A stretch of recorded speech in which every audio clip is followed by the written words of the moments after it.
Why did the moonlight stop reaching our tent? We weren't supposed to be there. It was supposed to be a quick escape. Just me, my buddy Trevor, and his girlfriend Lena.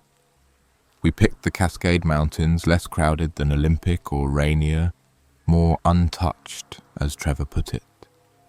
I just wanted out of Seattle for a few days, breathe something that didn't taste like hot pavement and vape smoke. We stocked up at a Walmart in Everett. Packs of beef jerky, a Coleman propane stove, discount beer, and a Yeti cooler big enough to sit on. Lina, being the planner, had booked a backcountry site 2 miles from any maintained trail. No rangers, no reception, nothing. Perfect. The hike-in was quiet, beautiful. Enough light left to pitch the tent, get a fire going, and boil up some ramen. Trevor lit a joint and passed it to me while Lena stirred the pot with her spork. Then, around 10 p.m, it started getting weird. I noticed it first. It wasn't anything obvious, just off, like the woods were listening. You ever feel that? Like the trees lean in a little when you're not looking? That silence that isn't silent.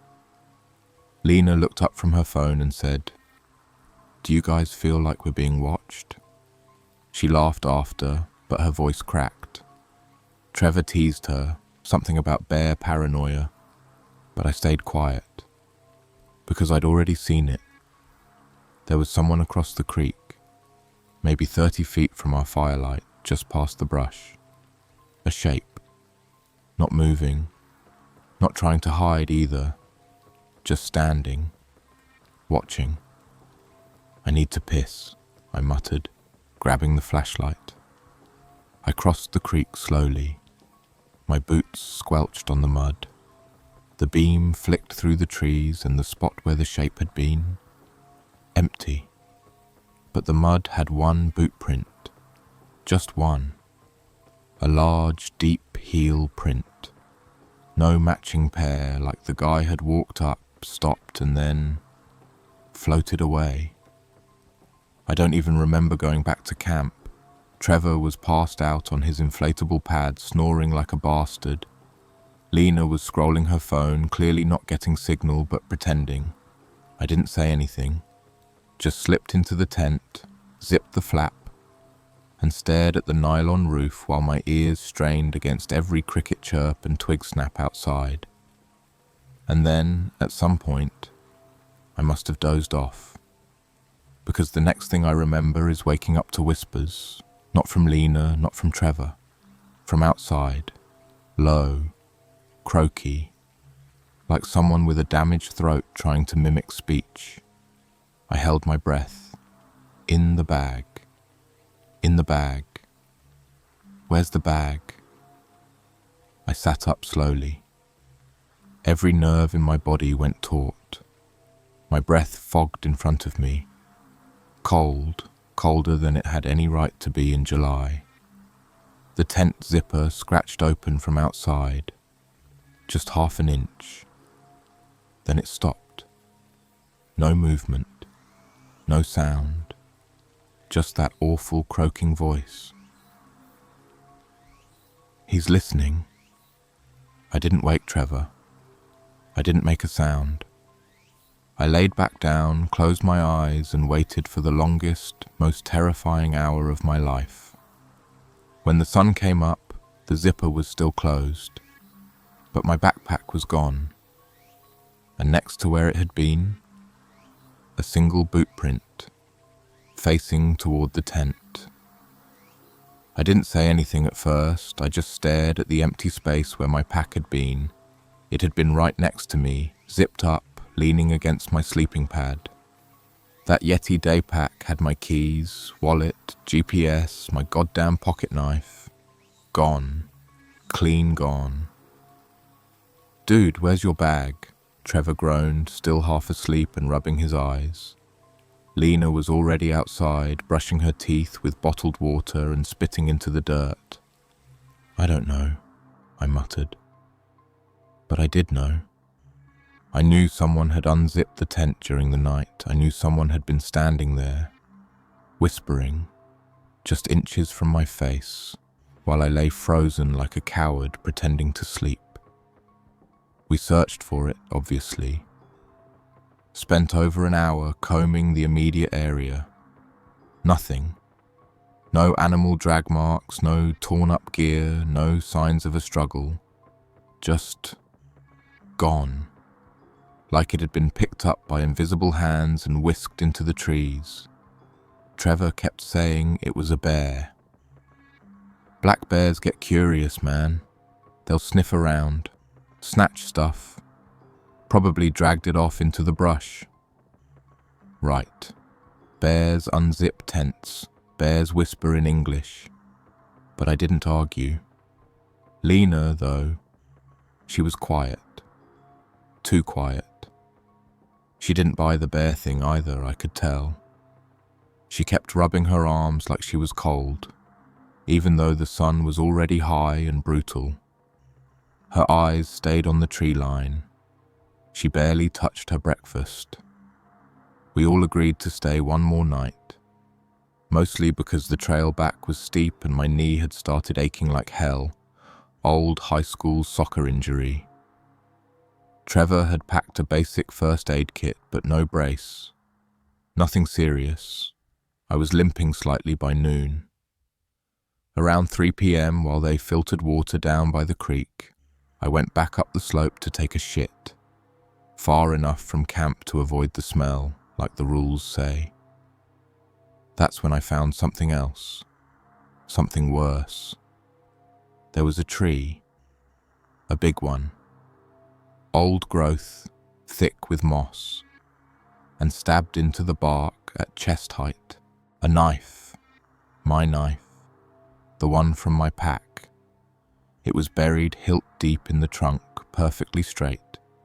Tied around the handle with twine was a small bundle, like a charm. Animal fur, feathers, bits of plastic, and hair, human hair. I didn't touch it. I couldn't. I backed away slowly, snapped a photo with my phone.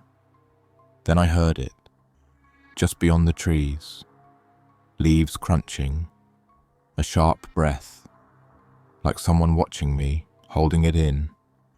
I turned around and ran. Trevor saw the photo. "Someone's screwing with us," he muttered. "It's gotta be a joke. Maybe those guys we passed on the trailhead yesterday."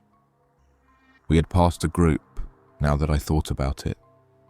3 guys, all around our age, maybe younger. Hoodies despite the heat.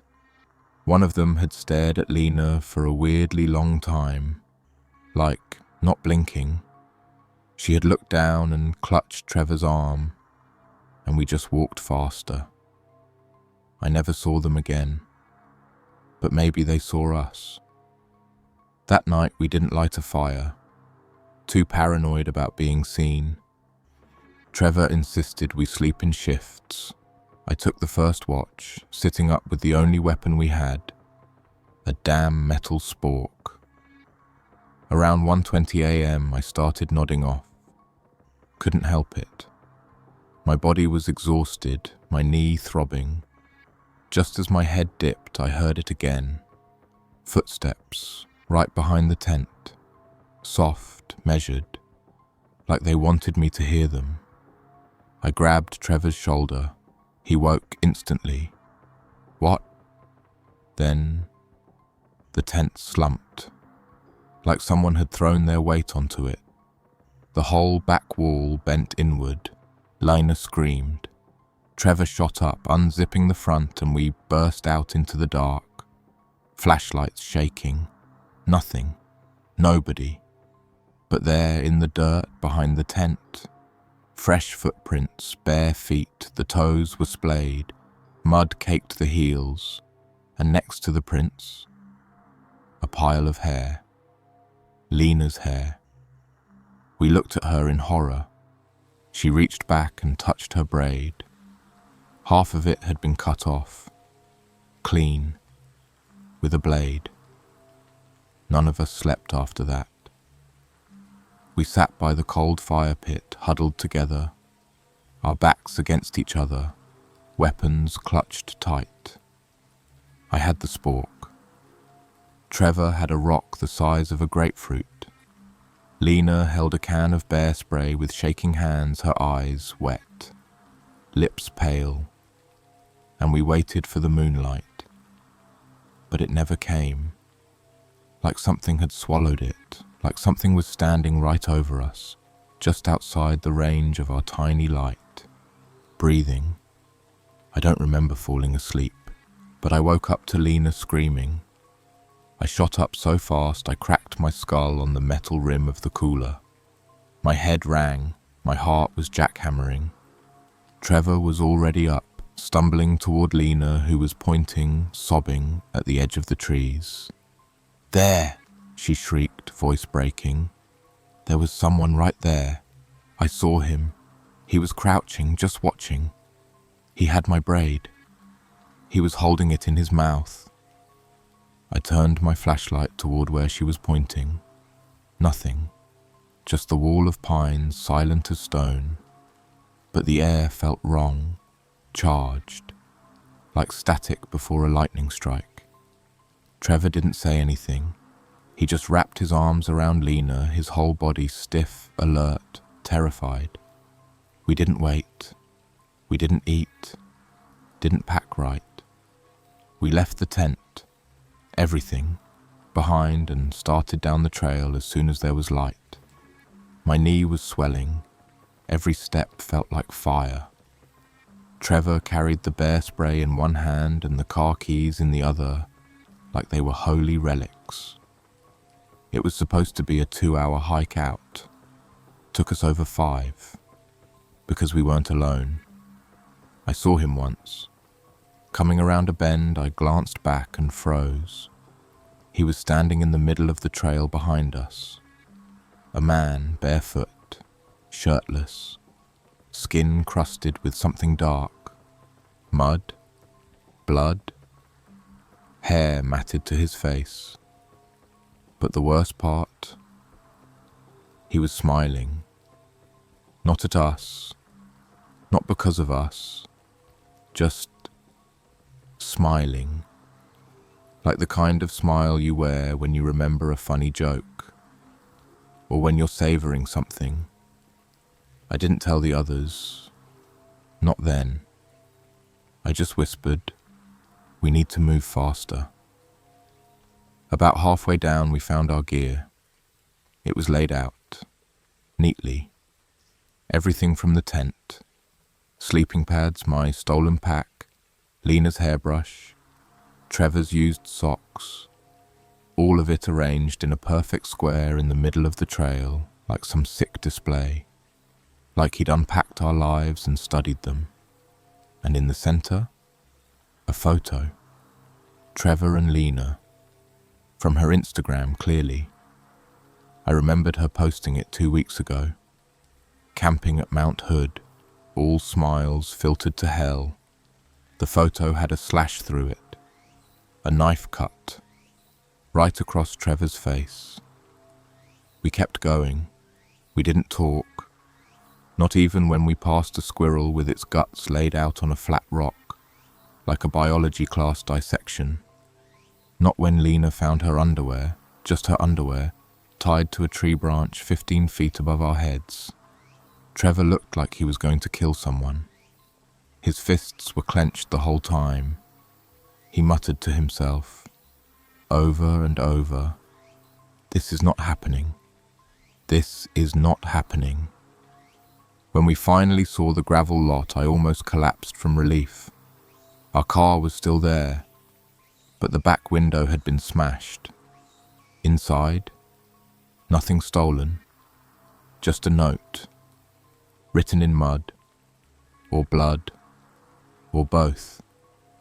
It was scrawled across the dashboard in big, childlike letters. "You left the tent door open." Trevor lost it. He started yelling, screaming at the trees, threatening whoever was out there. I didn't blame him. We piled into the car, drove like maniacs down that winding road, not stopping until we hit the first gas station with fluorescent lights and cheap security cameras. We didn't report it, because what would we say? Hi, someone stalked us in the woods, left creepy stuff, touched our things, smiled too much. No proof, no injuries, nothing they could use, just trauma. Lena deleted her Instagram. Trevor threw his phone in a river 2 days later. I started locking my bedroom door. Every night. Still do. But none of that was the worst part. The worst part was 3 nights later, back home, trying to sleep with the lights on, and hearing something brush against my window. 3 floors up. I live in an apartment, in the city. No trees, no ladders, no way to reach the window from outside. I looked out, and on the glass, a handprint, wide, dirty, fingers too long, and taped to the glass with a twist of twine was something I still haven't told Trevor or Lena about. It was a Polaroid of me, asleep, in the tent. Before I woke up, before the moonlight stopped reaching us. I didn't sleep for days. That Polaroid haunted me. I burned it the next morning in my sink with a lighter I hadn't used in years. I watched the edges curl and blacken, but that image, me, lying on my side, face slack in sleep, stayed etched in my brain. Because whoever took it, they were inside the tent. There was no angle from outside that would have gotten that shot. I started checking every window before bed, every closet. Started triple-checking my locks, putting tape on the door frames to see if anyone opened them while I was out. I ordered a Ring camera for my front door and nailed a cheap wooden bar across my bedroom window. It didn't help. I started hearing things. Soft knocks at 3 a.m. Scraping, like nails dragging along brick. One time, a low whistle that started outside the bathroom and didn't stop until I opened the shower curtain with a hammer in my hand. Nothing was ever there. The worst part was, Trevor and Lena were going crazy too. Lena called me in tears one night, whispering that she heard someone breathing in her closet. Trevor broke his lease after finding a smiley face drawn in ash on his pillow, even though he hadn't smoked in over a year. We tried to talk about it. We even met up once in a coffee shop with open windows and lots of people. Trevor was gaunt, bags under his eyes. Lena wore a beanie even though it was warm, trying to hide the part of her hair that hadn't grown back yet. I think he followed us, Trevor muttered. I think he picked us, maybe before we even got there. Maybe he saw Lena's post about the campsite. We went silent. He pulled out a crumpled note, handwritten. It said, "I like it better when you scream." He found it tucked into his sock drawer. Lena left halfway through the conversation. Said she couldn't breathe. She didn't come back. That night, something knocked on my window again. I looked through the peephole. There was no one at the front door, but on the porch, one hiking boot, my boot. The one that had been in my pack, the one I never got back. Inside, crammed toe first, was another Polaroid. This time it wasn't me. It was Lena. She was in her apartment, asleep on her couch. But in the foreground, just barely visible, was a man's leg. Hairy, dirty, scarred. Whoever was taking these pictures was inside our homes. I couldn't keep it in anymore. I went to the cops. Big mistake. They asked questions, sure, but their tone changed when I said we hadn't seen anyone, hadn't gotten clear photos, hadn't caught anything on video. They told me in not so many words that it sounded like trauma, stress, maybe some bad mushrooms we picked up on the trail. I asked if they'd at least check on Lena. They sent a car. She was gone. No forced entry, no signs of struggle. Her phone was on the table, her bag still in the closet. The door was locked from the inside, but the window? The window was open, and taped to the glass was a braid of her hair, wrapped in twine. There was no note this time, just a single muddy handprint on the window ledge. I haven't seen her since. Trevor stopped answering my calls a few days after that. His roommate said he packed a duffel and left in the middle of the night. Said something about driving east. He looked like he was running from the devil, the guy said. He didn't leave a forwarding address. That was 2 weeks ago. Now it's just me. Me and the noises in the walls. The smell of dirt that won't leave my sheets. The dreams. God, the dreams. In one of them, I'm back in the tent. The moonlight is gone. I hear whispering. But this time I unzip the flap and look. And he's there. Not wearing a mask. Not hiding. Just smiling. And I wake up to find dirt under my fingernails and twigs on my floor. Sometimes I think about that note. The one Trevor found. I like it better when you scream. What if we hadn't screamed? What if we'd stayed quiet? Would he have gotten bored? Or would he have crawled in, one by one, and waited until we did? I've stopped going to work. I haven't left my apartment in over a week. Not since the night someone rang my doorbell at 2:37 a.m. The Ring camera didn't catch a face, just a hand held up close to the lens. It stayed there for 13 seconds. Pale, long fingers, mud caked under the nails. Then it slowly pulled back and disappeared off frame. I didn't sleep that night. Didn't sleep the next night either. Sleep's dangerous now. That's when he moves. That's when the noises come. Light tapping on the window, whispering through the vent in the ceiling. My apartment's on the 3rd floor. There's nothing up there. But I hear dragging. He's in the walls. I can't tell what's real anymore. I've been eating crackers and peanut butter because I'm too afraid to go to the kitchen. I started peeing in old water bottles so I wouldn't have to cross the hallway. I thought maybe I was losing it. That's what trauma does, right? That's what the cops want to believe. But then, yesterday, I found a note. Not delivered, left. Tucked inside the front cover of one of my books. An old copy of Into the Wild I hadn't touched in years. I opened it on a whim. Something to distract my spinning thoughts. And there it was, folded once, smelling like dirt. You were right to be afraid that first night. I was standing behind you. That's all it said. I dropped the book and ran to the bathroom, sat in the tub with a knife until sunrise.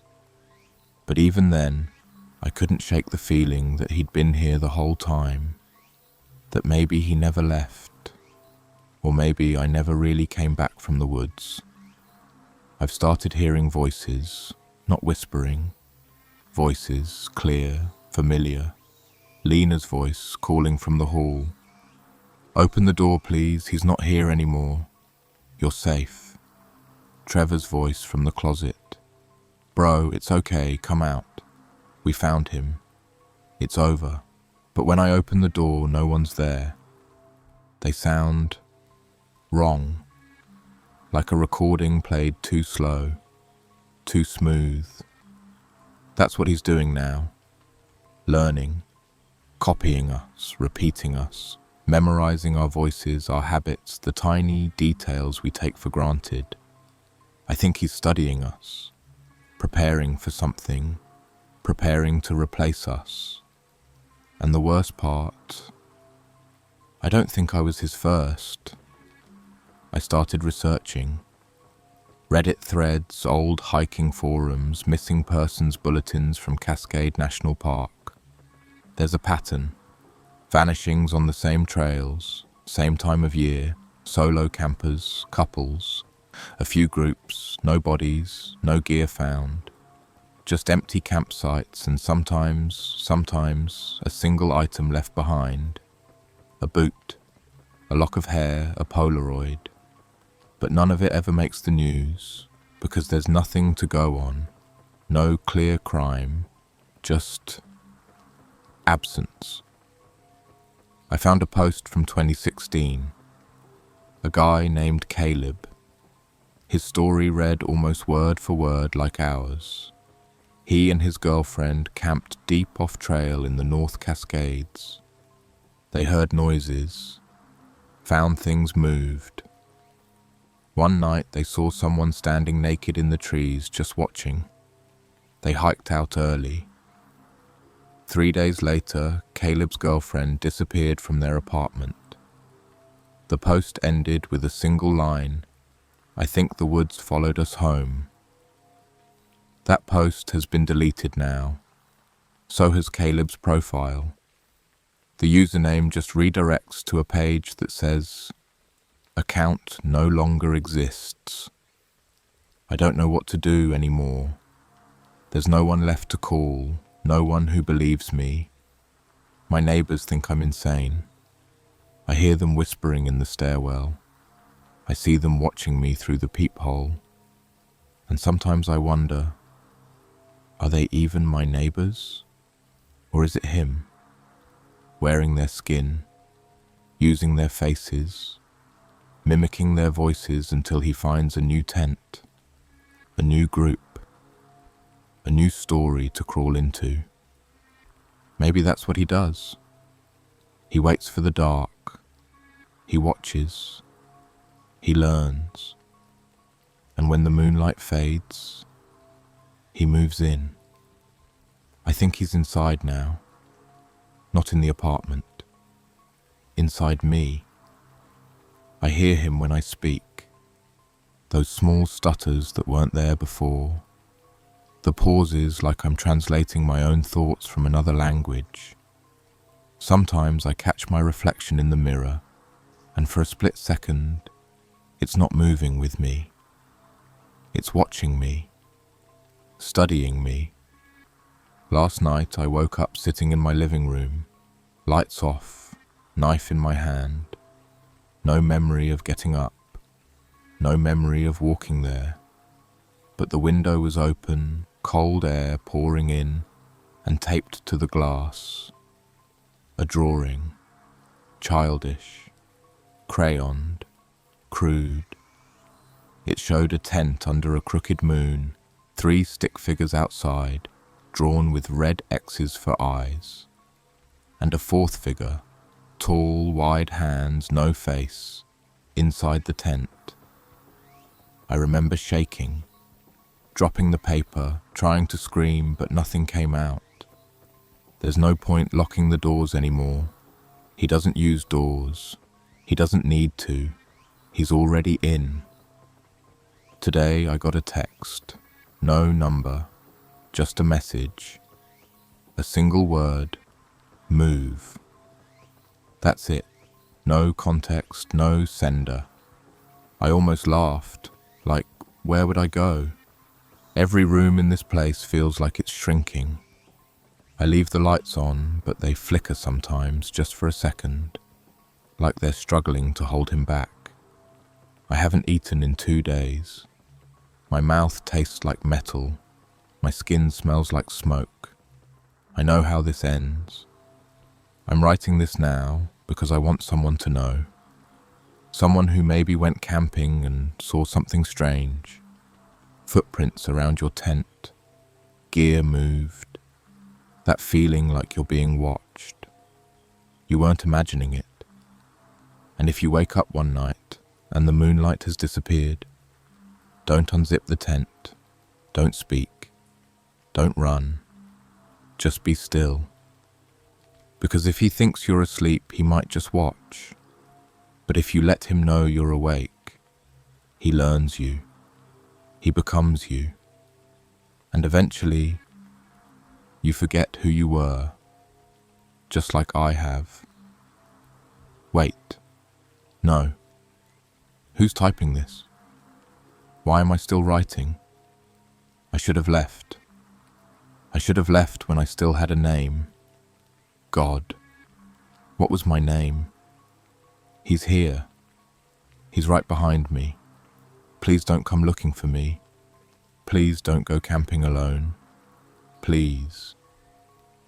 The tent is open again. The moonlight's gone.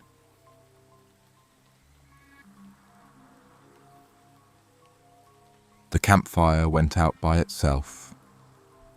Then we heard breathing. You ever think you're gonna die just from the silence?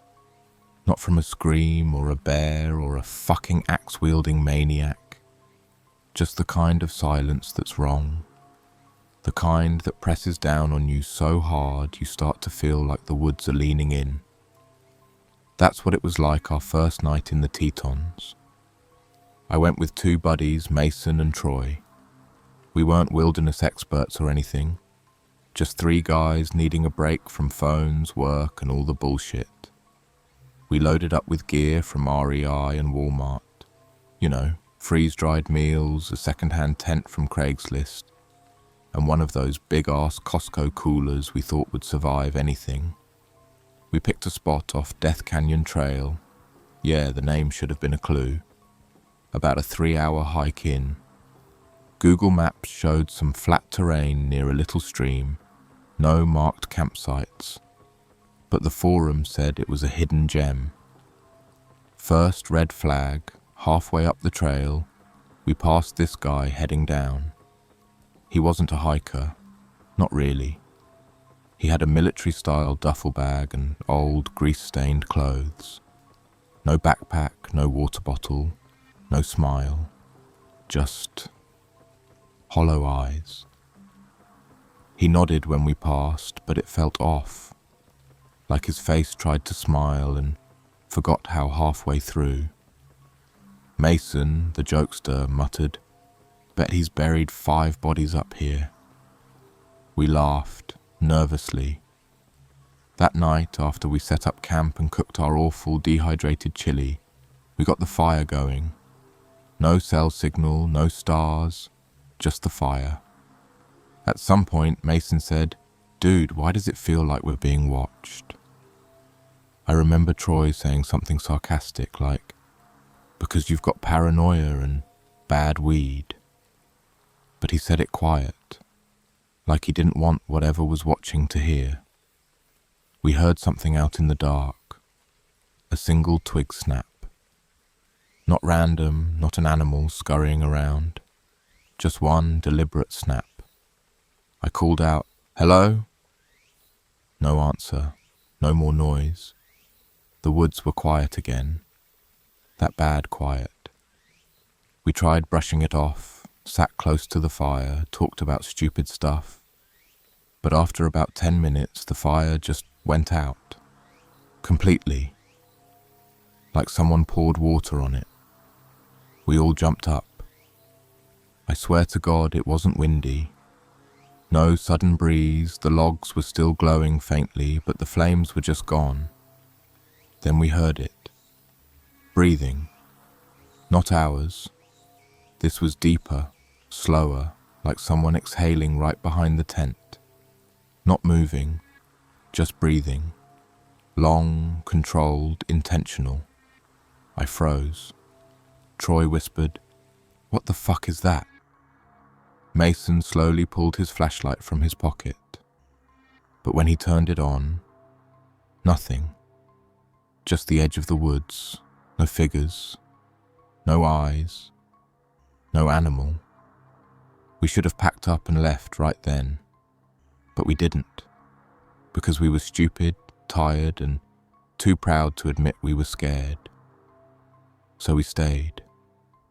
And that was just the first night. I barely slept that night.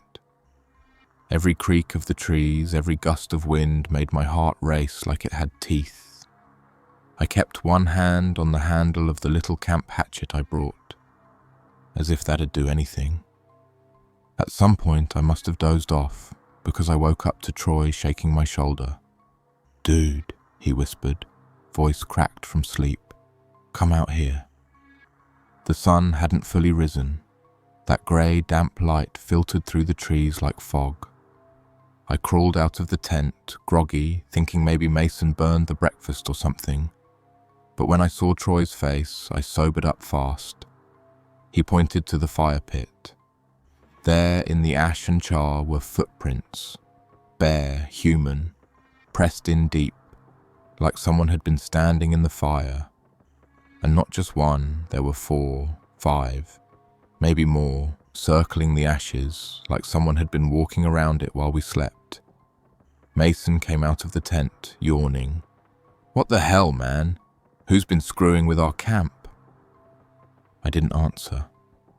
I couldn't. We checked the perimeter, no animal tracks, no signs of gear missing. But there were more footprints. Faint, but there, leading off into the woods, barefoot, heading east, away from the trail, into thick brush where no one should be. "I'm not trying to be a baby," Troy said, his eyes darting around. "But we need to leave. Today, now." Mason shook his head. "We came out here for the weekend. I'm not hiking 3 hours back just because some hobo took a stroll through our camp." "In the fire," I reminded him. "He stood in the damn fire." Mason scoffed and started boiling water for oatmeal. "Y'all are freaking out. Some drifter passed through. Big deal. We lock up the food, move the tent, and chill out." I didn't agree, but I didn't want to be the first to bail either. We moved the tent closer to the stream, a little farther from where the prints ended. Spent most of the day exploring, or pretending to. None of us wanted to admit we were too scared to go off alone. Even Mason kept glancing back like he expected to see someone behind us. That night, we kept the fire going strong, sat close. Every twig snap made us flinch. At one point, I checked my watch.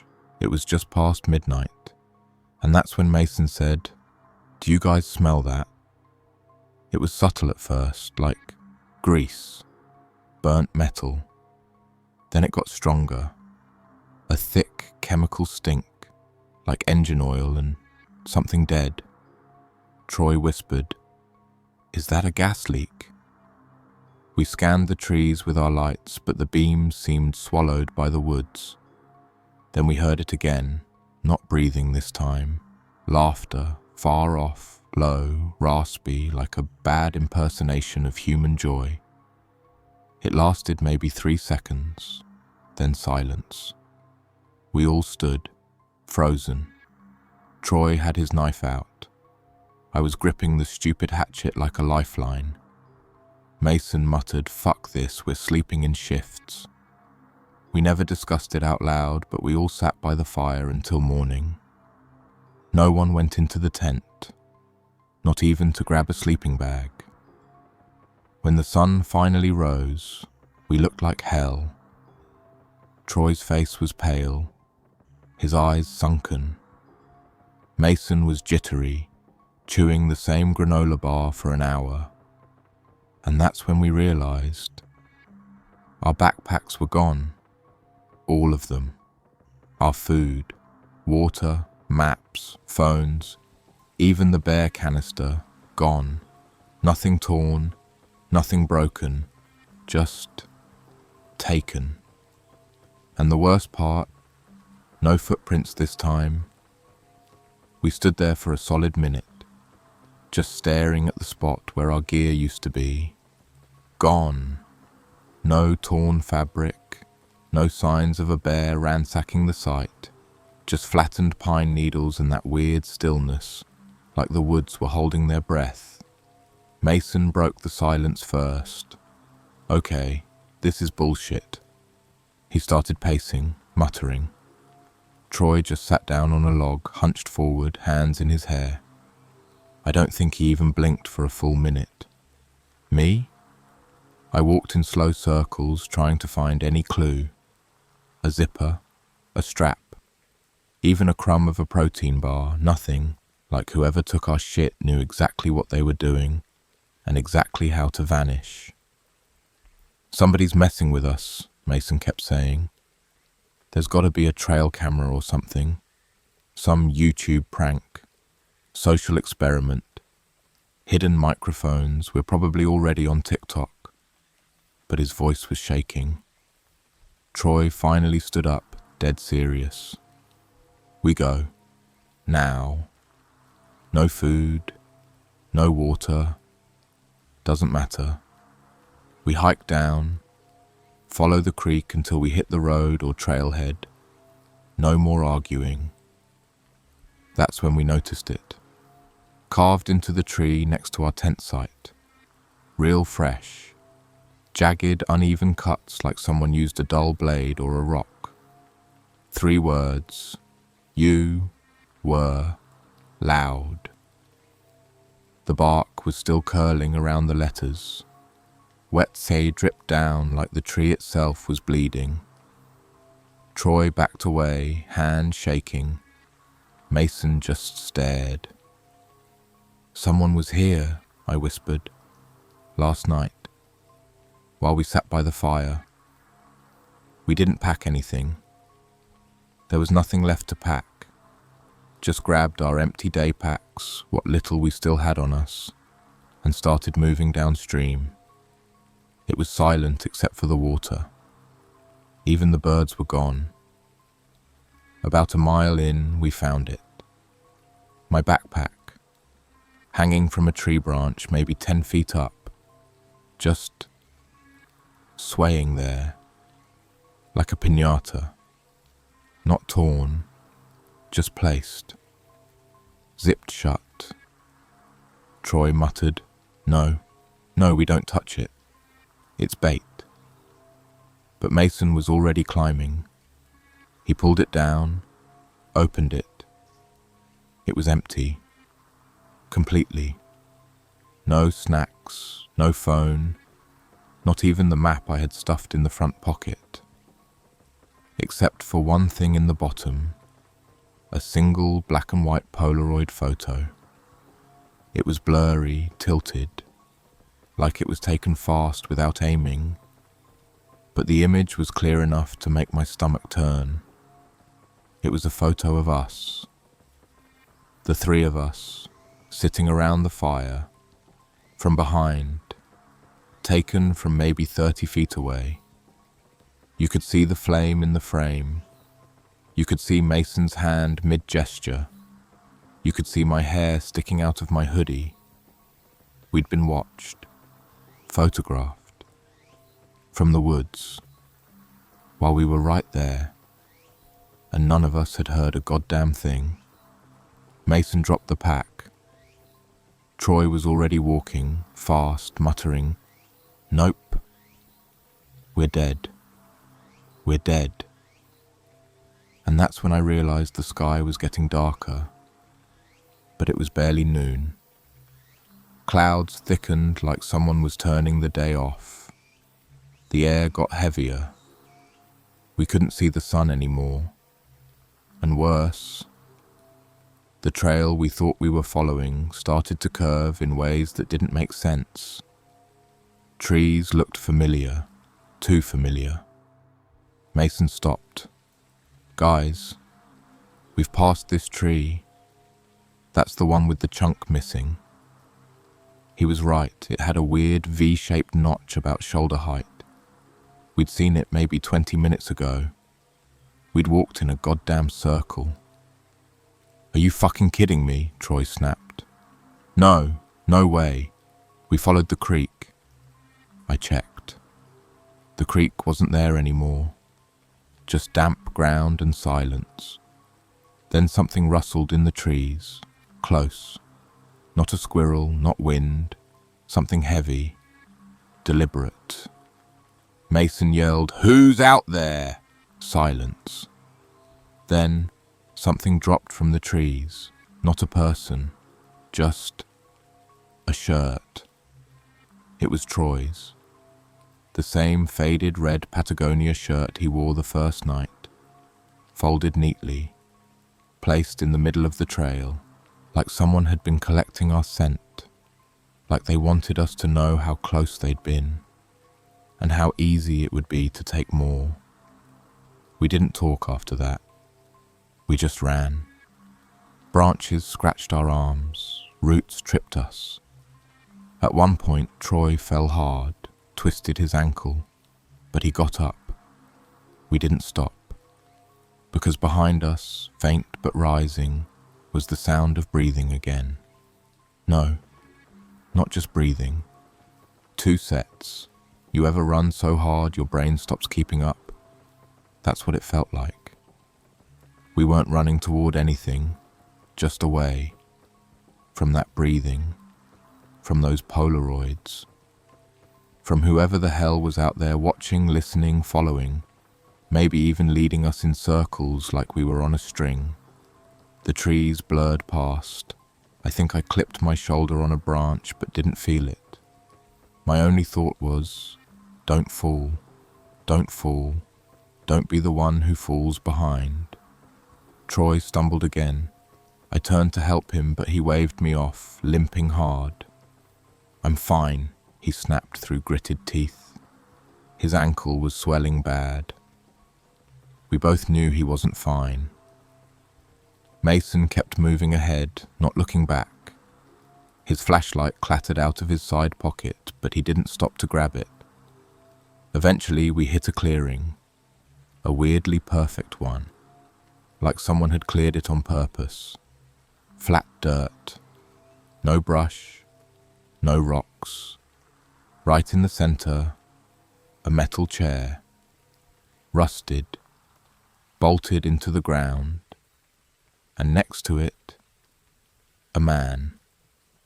He was crouched low, shirtless, facing away from us, skin pale, dirty, hair matted with twigs. He was carving something into the dirt with a long stick. No, a knife. Real slow, repetitive, like he didn't hear us crashing into the clearing behind him. We froze. Troy whispered, "What the—" Then the man stopped carving, didn't turn, didn't move, but his head twitched just slightly, like he heard us. We took a step back, then he said, not shouted, not asked, said, "Why did you leave her in the fire?" His voice was dry, croaky, like someone who hadn't spoken in years. Mason whispered, "What the fuck?" The man stood up, slowly, like his bones cracked as they unfolded. Still didn't turn to face us. Still had that knife. He pointed to the dirt. We looked. He'd carved our names. All 3 of them. Mason, Troy, Caleb, scratched deep, over and over. Troy just took off limping again, swearing under his breath. I followed. Mason hesitated, just for a second. Then he turned and bolted after us. Behind us, we heard the man laugh. Not a normal laugh. It was like a child trying to mimic one. Short, high-pitched, weirdly wrong. Then we heard another voice, far off, but definitely female. "Help! Somebody help me!" It was faint, distant but sharp. I stopped dead. Troy didn't. Mason did. We both looked at each other. It sounded like a girl, maybe 12, screaming from somewhere deep in the woods. Then again, "Please help! I'm trapped!" Mason said, "No, don't even. It's bait. It's fucking bait." But it sounded real, panicked, echoing off the trees like she was caught in something. I shouted, "Where are you?" No answer, just that sick silence again. Then one last distant scream, "Please, Daddy!" And that's when I saw Mason's face go white. "Mason?" I asked. What is it?" He didn't speak, he just ran. Troy was already ahead of us, hobbling down a slope toward what we hoped was the road. But it wasn't the road. It was a cabin, just sitting there in a ravine. No smoke, no vehicle, covered in moss and rot with a busted porch swing hanging by one chain, like it had been abandoned for years. Troy reached it first and fell to his knees. "Please," he whispered, "please let someone be here." We reached him a moment later. The front door was open. Not kicked in, not broken, just open. A single note taped to the inside of the frame, written in red marker, "You brought her here. Finish what you started." We backed away. Mason kept whispering, "No, no, no, no, no." And then from inside the cabin, the floor creaked. Someone was in there. Someone we hadn't seen yet. The creak inside the cabin wasn't just a random sound. It was deliberate. Like someone stepped forward. Just once. To let us know. Troy stumbled back, his breath coming in panicked gasps. "We can't stay. We have to go. Right now." Mason didn't move. He just stared at the door. At that message written in marker. "You brought her here. Finish what you started." "Who's her?" I asked. My voice barely came out. Mason didn't answer. He was shaking. I stepped closer. "Mason." Still nothing. His lips were twitching, eyes wide. I thought he might pass out. Troy yanked him back. "We're not going in there." But Mason pulled away. I have to. I think I know what this is." "What the fuck are you talking about?" Troy hissed. "I think this is about me," Mason said, almost in a whisper. "I think I did something, years ago. I think someone knows." That's when the second noise came, not from inside but behind the cabin, louder, faster, like someone sprinting across the rotted back porch. The boards groaned and snapped. Someone ran around the cabin toward us. I grabbed Mason.